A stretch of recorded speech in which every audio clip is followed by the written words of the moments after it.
Brasil e Uruguai, Uruguai e Brasil, um dos maiores clássicos do futebol no mundo. E nós temos aí os números desse confronto tão histórico. Já decidiram Copa do Mundo, já decidiram Copa América. Sempre é complicado para os brasileiros jogar lá e para os uruguaios jogarem aqui. São 72 jogos, 33 vitórias do Brasil, 20 empates, 19 vitórias do Uruguai, 129 gols marcados pelo Brasil e 93 gols marcados pelo Uruguai. Brasil até que tem uma vantagem interessante aí nesse retrospecto histórico. Brasil e Uruguai. Brasil e Uruguai está no mesmo patamar do duelo entre Brasil e Argentina para vocês?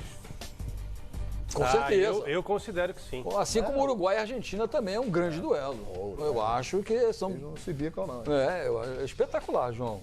Futebol sul-americano nessas eliminatórias da Copa do Mundo tem uma atenção muito especial para um rival tradicional que está fora, né, por enquanto, a Argentina. Mas Brasil e Uruguai hoje é um clássico que, para nós, é fundamental. Foi, né? E hoje, eu digo assim, dentro desse grupo aí, de preservação da liderança, de consolidação, está cedo ainda, né? Mas para consolidação são duas seleções que caminham com muita força para se destacar nessas eliminatórias da Copa do Mundo. Agora, rivalidade entre Uruguai e Argentina não se compara a nada.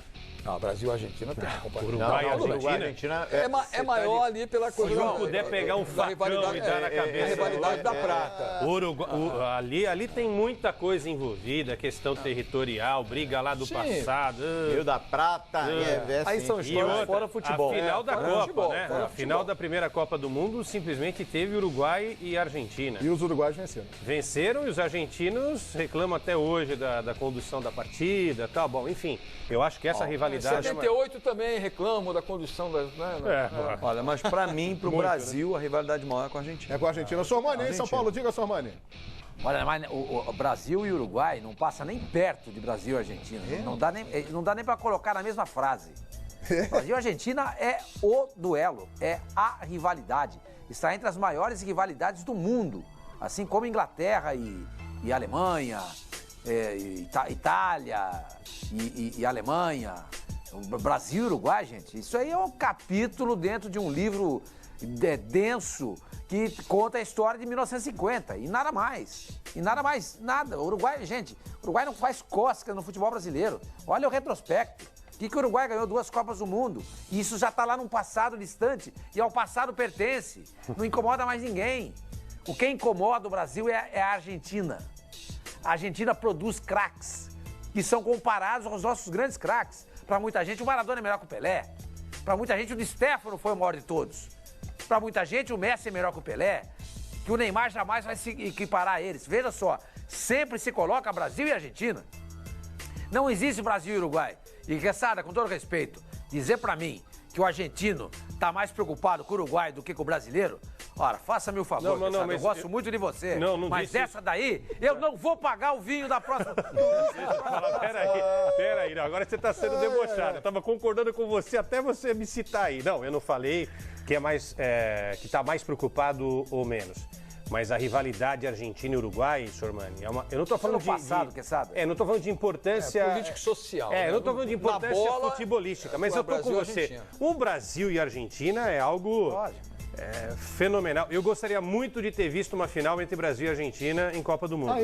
Mas a tal da Alemanha fez o favor de fazer aquela confusão com a gente, né, senhor? João, a gente já deve ter falado isso aqui, claro, né? Porque isso é uma questão que faz parte do show, né? Nos canais Fox Sports, a questão de informação. Mas o Uruguai não perde em casa para as eliminatórias desde 2009, né? Desde 2009. Foi para a Argentina, é isso? O Brasil ganhou 2 vezes apenas. De 76 para cá, o Brasil venceu lá 2 vezes. São 16 jogos sem perder em casa, o Uruguai. Uma vez com o Dunga em 2009, 4-0. E em 76, um gol que foi marcado pelo Zico. E o Brasil venceu o Uruguai. Então, de 76 para cá, estamos em 2017, são 2 vitórias brasileiras dentro do Estádio Centenário. O Brasil, se vier a perder do Uruguai, se o Uruguai vencer o Brasil não perde a liderança, não. Não. São 4 pontos de diferença nesse momento. Tá confortável o Brasil. Brasil 27, Uruguai 23. Impressionante como tudo mudou em 6 jogos, né? O Brasil estava com a corda no pescoço. Está na seleção como a seleção da Argentina está hoje, aí, quando o Tite assumiu um pouco. Exatamente o que eu citei aqui, João. Então, o Brasil hoje pode se dar o luxo de perder para o Uruguai, que continua líder, e depois pega o Paraguai na Arena Corinthians. E se empatar, o Brasil vai para a Copa. Vamos até o CT do São Paulo. Grande dupla vem aí, hein? Olha lá, rapaz, tem que respeitar essa dupla, hein? André Cavalcante e Eduardo Savoia acompanhando a seleção brasileira. Bem-vindos, companheiros. Legal, João Guilherme, boa noite para você, boa noite para todo mundo ligado no Expediente Futebol. A gente estava escutando aqui o debate entre vocês sobre a relevância ou o tamanho desse clássico entre Brasil e Uruguai, e o Savoia aqui em off me contava, na verdade, um episódio que ele participou, 1981, 36 anos atrás. Não me pergunte isso daí, me pergunte qualquer coisa, mas há quanto tempo, por favor...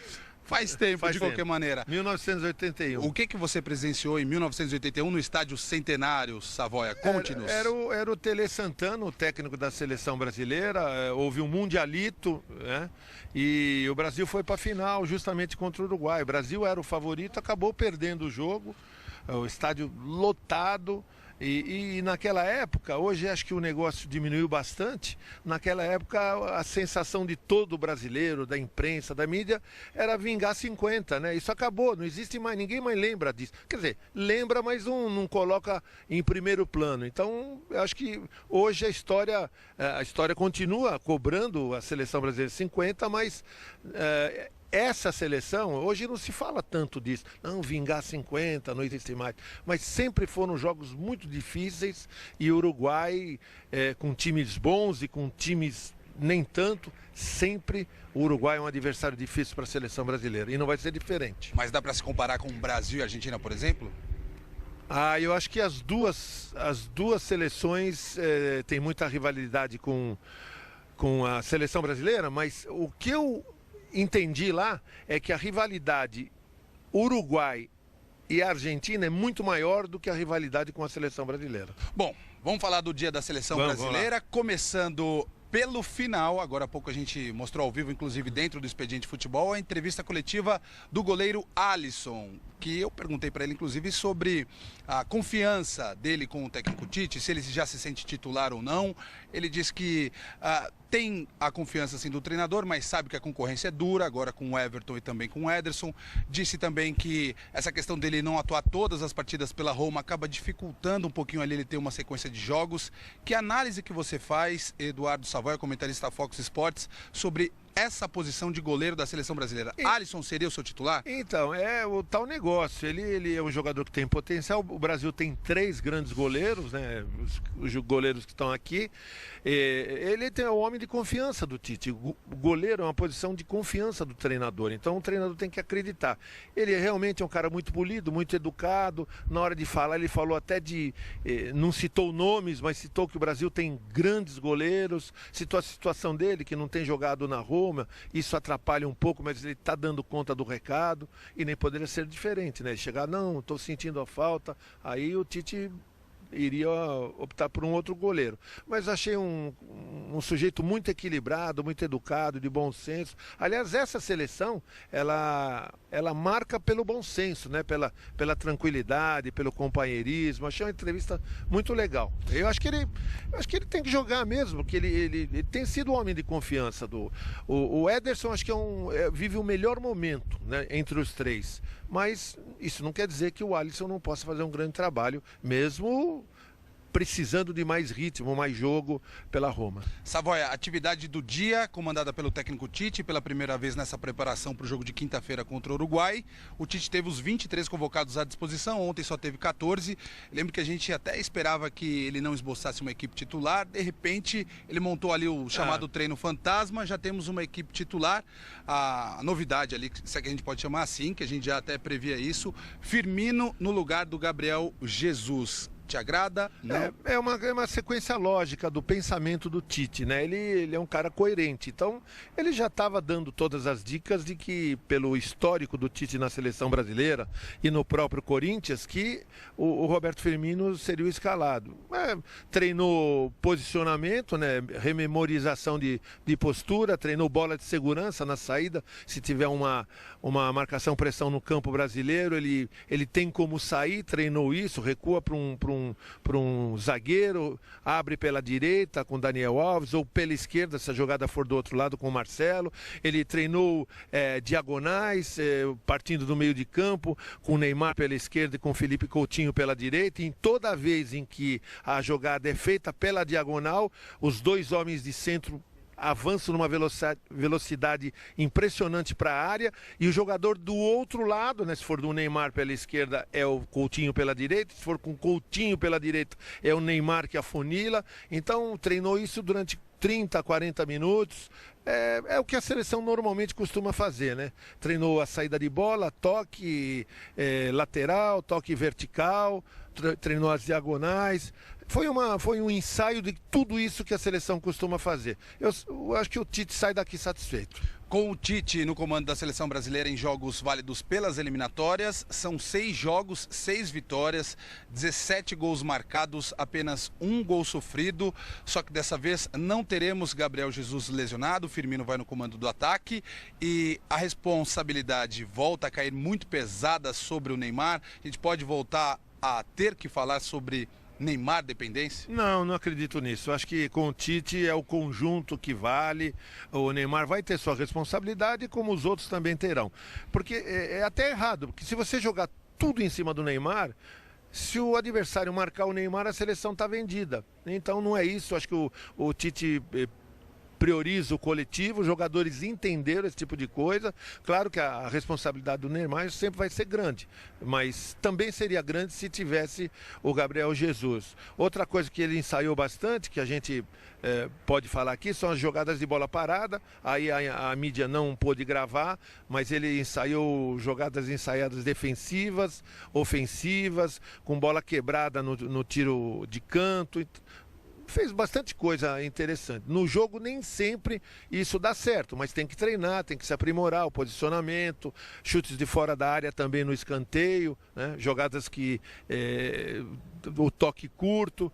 Quer dizer, tem que fazer esse tipo de trabalho. Se vai dar certo ou não é uma outra história. Como o treino fantasma, né? Treino fantasma, os caras falam, mas treinar sem o adversário. Mas pelo menos vai mentalizando aquilo que o jogador deve fazer, o posicionamento que deve ter nos jogos. Sobre o jogo em si, o que você espera da seleção brasileira que propõe o jogo? Pelo menos tem sido assim, desde a chegada do Tite, consegue ter mais posse de bola, ditar as regras do jogo, pelo menos a dinâmica do jogo.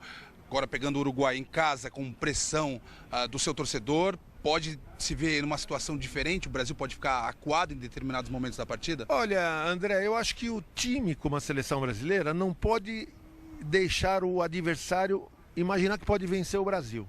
Aqui, fora. Então o Brasil tem que ter o equilíbrio. O Tite usa muito essa palavra, equilíbrio, e está certo. Porque sem a bola você tem que brigar pela posse de bola, né?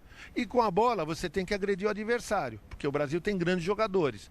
Do outro lado, também tem preocupações com a seleção brasileira. Se você jogar muito atrás, vou garantir o resultado, empate basta para classificar o Brasil. Não, o Brasil tem que jogar um futebol mostrando ao adversário que ele não tem medo de jogar para frente ofensivamente, tem muita qualidade. O histórico com o Tite mostra que a seleção está num momento importante, com a autoestima em alta, né? E isso é muito importante, porque não é só técnica, tática, condição física, qualidade individual, qualidade coletiva, é confiança. E esse time está repleto de confiança. Eu senti aqui, está em paz, está tranquilo, e eu acho que podemos pensar até numa vitória.